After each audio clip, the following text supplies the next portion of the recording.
ఇక మాజీ మంత్రి అమర్నాథ్ మీడియాతో మాట్లాడుతున్నారు, లైవ్ లో చూద్దాం.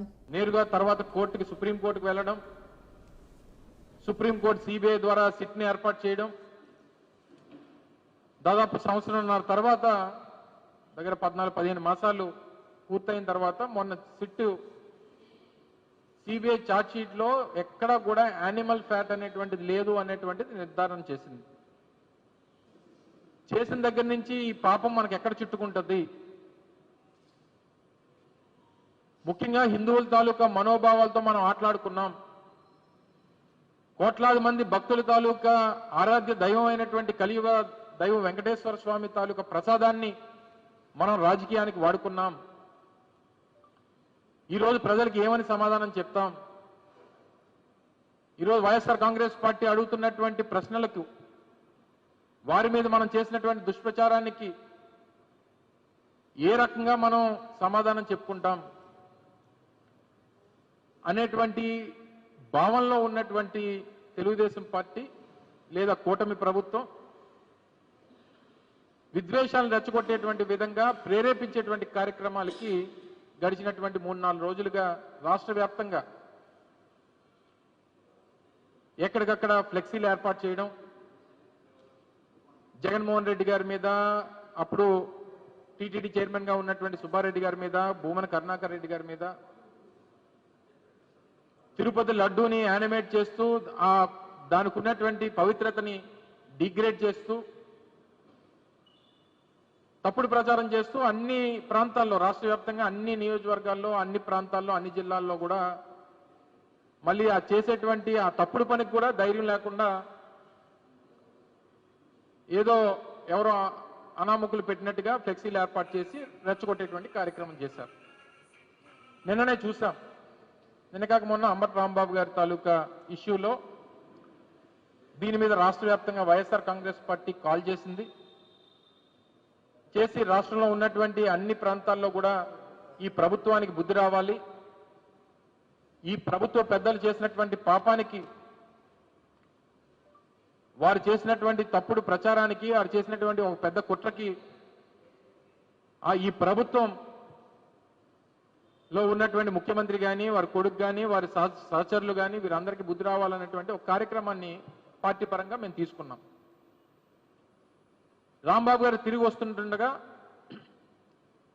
ఒక జంక్షన్లో, వారు ఎక్కడైతే ఫ్లెక్సీ కట్టారో ఫ్లెక్సీ కట్టినటువంటి జంక్షన్లో కర్రలు, రాళ్ళు పట్టుకొని తెలుగుదేశం పార్టీకి చెందినటువంటి ఒక గూండాలు దగ్గర ఒక 40-50 మందో 100 మందో అక్కడ గుమికూడారు.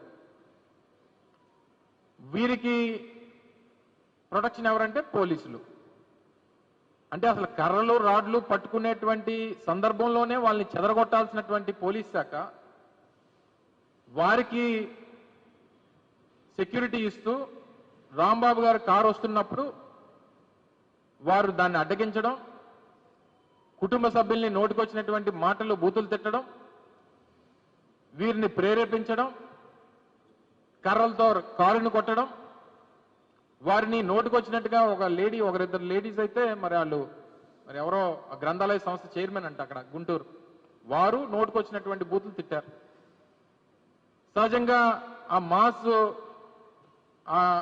ఆ ఇన్సిడెంట్ లో ఎవరన్నా సరే రియాక్ట్ అవ్వాల్సినటువంటి పరిస్థితి వస్తుంది. మానవ జన్మ ఎత్తినటువంటి ఏ ఒక్కడన్నా సరే రియాక్ట్ అవుతా ఉంటారు. ఆ ఇన్సిడెంట్ దానికి major failure law and order.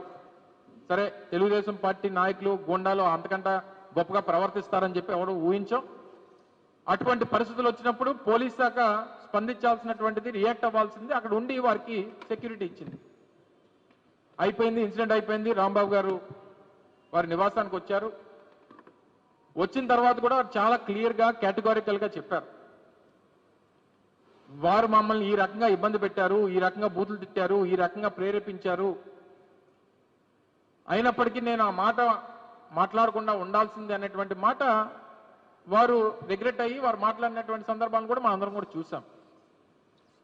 కానీ ఏదైతే ఒక స్కెచ్తో, ఒక ప్లాన్తో తెలుగుదేశం పార్టీ హైకమాండ్ దగ్గర నుంచి, ముఖ్యమంత్రి దగ్గర నుంచి, ముఖ్యమంత్రి కొడుకు దగ్గర నుంచి ఉన్నటువంటి ఈ ప్రణాళిక ఏదైతే ఉందో ఆ ప్రణాళికను వారు అమలు చేయాలనుకున్నారు.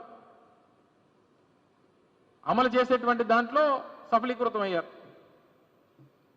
ఈ చేసినటువంటి ప్రక్రియలో స్థానిక శాసనసభ్యులు తాలూకు భర్త, వారి రౌడీ మూకలు దగ్గర 1000 మంది సాయంత్రం 4:30 నుంచి రాత్రి 11:30 వరకు గుంటూరు లాంటి పట్టణంలో డిఐజీ కార్యాలయం అక్కడే ఉంటుంది, గుంటూరు ఎస్పీ కార్యాలయం అక్కడే ఉంటుంది, గుంటూరు అర్బన్ ఏరియాలో అనేక పోలీస్ సర్కిల్స్ ఉన్నాయి, పక్కనే బెటాలియన్స్ ఉన్నాయి. అంటే 2 నిమిషాల్లో ఫోర్సెస్ తీసుకొని వచ్చి చెదరగొట్టేటువంటి దానికి అవకాశం ఉన్నప్పటికీ పైనుంచి వస్తున్నటువంటి ప్లాన్ ఏదైతే ఉందో అది అమలు అయినంత వరకు వారు ఎక్కడా కూడా రెస్పాండ్ అయినటువంటి పరిస్థితులు లేవు. ఈ పోలీసులు కూడా గడిచినటువంటి నెల రోజుల నుంచి అలవాటు అయిపోయింది. అంటే ఈ రాష్ట్రంలో లా అండ్ ఆర్డర్ అనేటువంటిది లేదు అనేటువంటి దానికి అదొక ఉదాహరణ.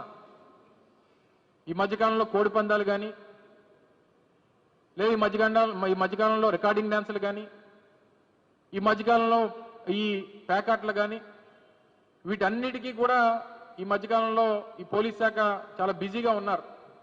స్టేజ్ ఎక్కి డ్యాన్సులు వేయమని కొంతమంది, కోడి పందాలు ఆడుతూ ఉంటే వాటితో కొంతమంది, రికార్డింగ్ డ్యాన్సులు వేస్తుంటే వారితో కొంతమంది.